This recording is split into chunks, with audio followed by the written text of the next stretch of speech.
नमस्कार, मैं हूं शालिनी और आप देख रहे हैं न्यू महाराष्ट्र 24 न्यूज। आइए बढ़ते हैं आज की बड़ी खबर की ओर। गाजा पर मोदी सरकार की चुप्पी निंदनीय और समझ से परे, सोनिया गांधी बोली, इजरायली शासन नरसंहार कर रहा। कांग्रेस संसदीय दल की प्रमुख सोनिया गांधी ने गाजा में नरसंहार के मामले पर मोदी सरकार को एक बार फिर से घेरा है। उन्होंने एक अंग्रेजी समाचार पत्र में अपने लेख में हजारों बच्चों की हत्या पर दुख जताया है। उन्होंने कहा कि कम से कम 20,000 बच्चों की हत्या की जा चुकी है, लेकिन मोदी सरकार अभी भी चुप्पी साधी बैठी है।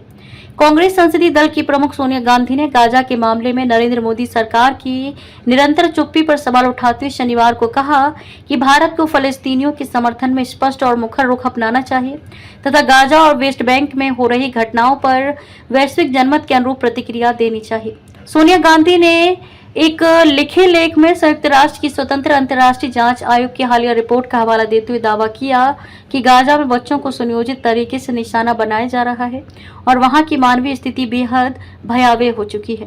उन्होंने कहा कि हजारों बच्चों की मौत और तबाही का शिकार हो गए हैं। अंतर्राष्ट्रीय समुदाय के लिए गंभीर चिंता का विषय है। उन्होंने कहा कि संयुक्त राष्ट्र की स्वतंत्र अंतर्राष्ट्रीय जांच आयोग इस निष्कर्ष पर पहुंचा है कि गाजा में फलस्तीनियों के विरुद्ध इजरायली शासन नरसंहार कर रहा है। जून 2026 में इसी आयोग ने धार्मिक ढंग से इस बात को दोहराया कि इजरायल की कार्रवाइयों का उद्देश्य गाजा में फलस्तीनियों के अस्तित्व को ही समाप्त करना है और इसके लिए उनके बच्चों को निशाना बनाया जा रहा है।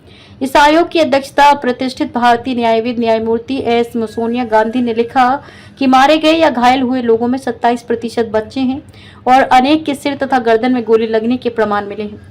गाजा के 97% विद्यालय नष्ट कर दिए गए हैं। बाल चिकित्सा अस्पतालों सहित स्वास्थ्य अवसंरचना को भी तबाह कर दिया गया है, जिसके परिणाम स्वरूप गर्भपात और प्रसव संबंधी जटिलताओं में 300% की वृद्धि हुई है। रलीधर सेवानिवृत्त कर रहे हैं। सोनिया गांधी के अनुसार 94 प्रश्नों की ये रिपोर्ट पढ़ना अत्यंत पीड़ादायक है। उन्होंने कहा कि इसमें गाजा में इजरायल द्वारा की गई तबाही और उसके पीछे निहित नरसंहार की मंशा का भयावह विवरण दिया गया है।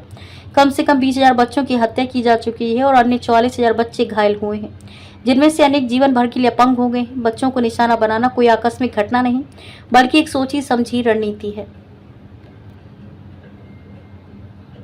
खबरों में अब तक के लिए बस इतना ही। फिर होगी आपसे मुलाकात, तब तक के लिए नमस्कार और देखते रहिए न्यू महाराष्ट्र 24 न्यूज। ऐसे ही लेटेस्ट अपडेट पाने के लिए हमारे चैनल को सब्सक्राइब करें और तुरंत नोटिफिकेशन पाने के लिए बेल आइकन दबाना न भूलें। यदि आप हमें फेसबुक या इंस्टा के माध्यम से देख रहे हैं तो हमारे पेज को फॉलो जरूर करें। धन्यवाद।